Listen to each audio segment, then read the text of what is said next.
ओम शांति।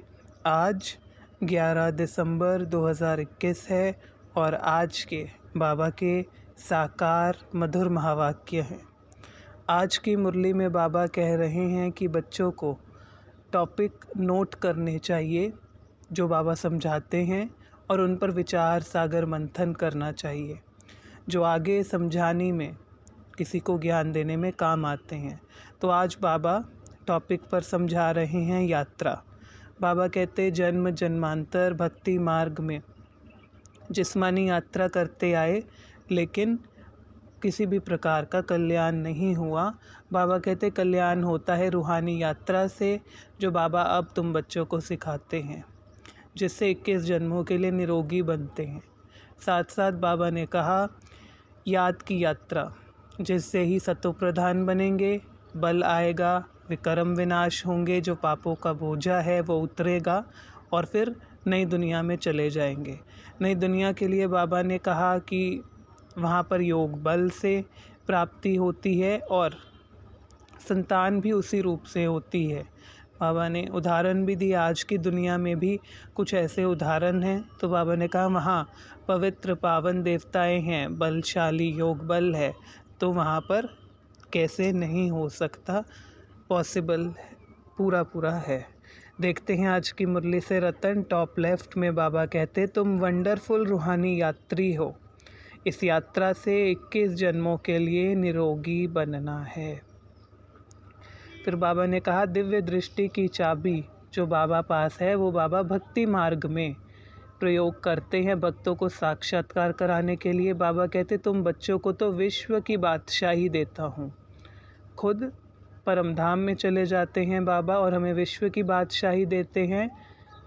तो दिव्य दृष्टि की चाबी बाबा कहते कि वो दिव्य दृष्टि दाता है और इसे भक्ति मार्ग में जब शुरू होते हैं तो साक्षात्कार करवाते हैं।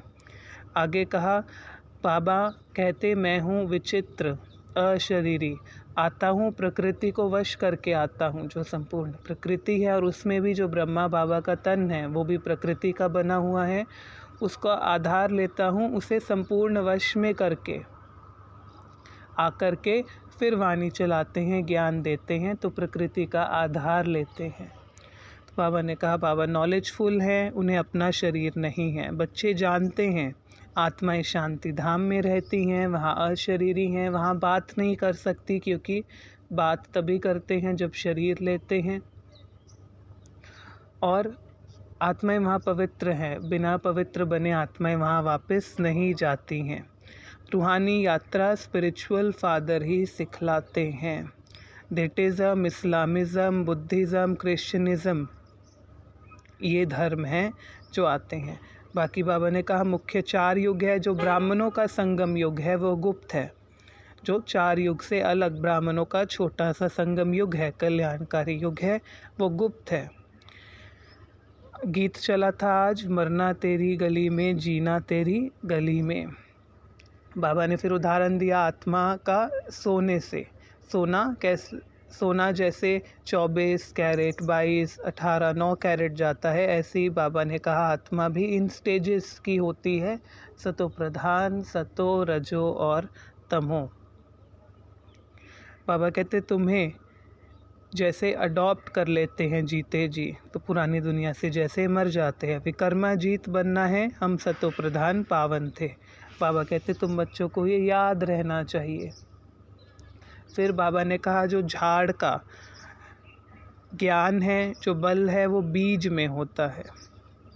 टॉप राइट में बाबा ने कहा बाबा आते हैं त्रिकालदर्शी बनाने। बाबा कहते गवर्नमेंट को समझा सकते हो कैसे, सतयुग में योग बल से एक बच्चा होता है और बच्चे कैसे होते हैं, क्योंकि गवर्नमेंट बर्थ कंट्रोल के अलग अलग ऐसे प्लान्स निकालती है। तो बाबा कहते उन्हें ये प्लान अच्छा लगेगा। उदाहरण देते हुए बाबा ने कहा पपीते का झाड़ बीज में होता है तो फल पैदा होते हैं, जैसे एक साथ में मेल और फीमेल ऐसे जो गैमेट कह सकते हैं पास पास में होते हैं, तो इससे उत्पत्ति होती है। और दूसरा नेशनल बर्ड बाबा ने मयूर को कहा, मोर को, कैसे प्रेम के आंसू से मोरनी गर्भवती होती है। आगे बाबा ने कहा सतयुग में है योग बल, जिससे संतान उत्पत्ति होती है। फिर बाबा ने कहा शास्त्र तो कोई पढ़ते नहीं होंगे, ज्ञान के सागर आकर समझाते हैं, ज्ञान बाबा ही देते हैं। बाबा कहते तुम बच्चे कल्प कल्प बाप के साथ मददगार बनते हो, इसलिए तुम हो रूहानी स्वीट चिल्ड्रन, हर कल्प हम बनते हैं। तो बाबा के लिए टाइटल थे आज बाबा सर्जन हैं, जो हमें निरोगी बनाते हैं। हम रोगी थे, आधे कल्प के निरोगी बनाते हैं। बाबा पंडा हैं, जो हमें रूहानी यात्रा भी सिखलाते हैं।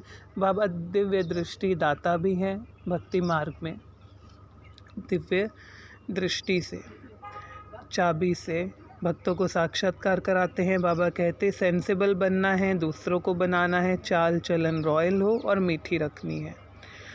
रूहानी यात्रा पर तुम्हें तत्पर रहना है और विचार सागर मंथन करना है। वरदान था अंतर स्वरूप में स्थित रह, अपने व बाप के गुप्त रूप को प्रत्यक्ष करने वाले सच्चे स्नेही भव। अंतर स्वरूप बाबा ने कहा वो है अंतर्मुखी। अंतर्मुखी रहेंगे तो बाबा कहते किसी भी बात में विघ्न नहीं आएंगे। जो आते हैं पुरानी दुनिया से, संबंध से, संपत्ति से, पदार्थ से, जो ये अल्पकाल के दिखावे मात्र हैं, उनसे धोखा नहीं खाएंगे अगर अंतर्मुखी हैं। और फिर अपने को व बाबा को, जो गुप्त रूप में बाबा आया हुआ है, उन्हें प्रत्यक्ष करेंगे सच्चे स्नेही भव, स्नेह के आधार से। स्लोगन था निश्चय और जन्म सिद्ध अधिकार की शान में रहो तो परेशान नहीं होंगे, तो परेशानी नहीं होगी। तो ये आज की मुरली से रतन थे।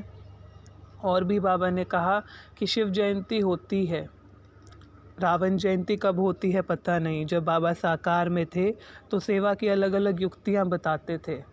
बाबा कहते कि जब दशहरा होता है, कितना बड़ा रावण बनाते हैं, उसे जलाते हैं। बाबा कहते लेकिन असली में जलाना कैसे है वह तुम बच्चे जानते हो, योग बल से तुम रावण को ख़त्म करते हो, मारते हो। बाबा कहते वो तो पुतले को मारते आए हैं। और जब बाबा साकार में थे तो बाबा कहते थे जब रावण को जलाते हैं तो ये सेवा करो, जहाँ जहाँ रावण जलता है तो वहाँ लिख कर लगाते थे जो सेवा करते थे, अभी रावण मरा नहीं है, अभी रावण जिंदा है। तो ये सेवा तब होती थी। तो ऐसे आज के ये रतन थे। आप मुरली को रिवाइज़ करेंगे। अगर आपको कोई प्रश्न है आप नीचे कमेंट बॉक्स में लिखें। साथ साथ अगर कोई और रतन पता हो आपको तो वह भी आप हमारे साथ शेयर कर सकते हैं। अच्छा, ओम शांति, ओम शांति, ओम शांति।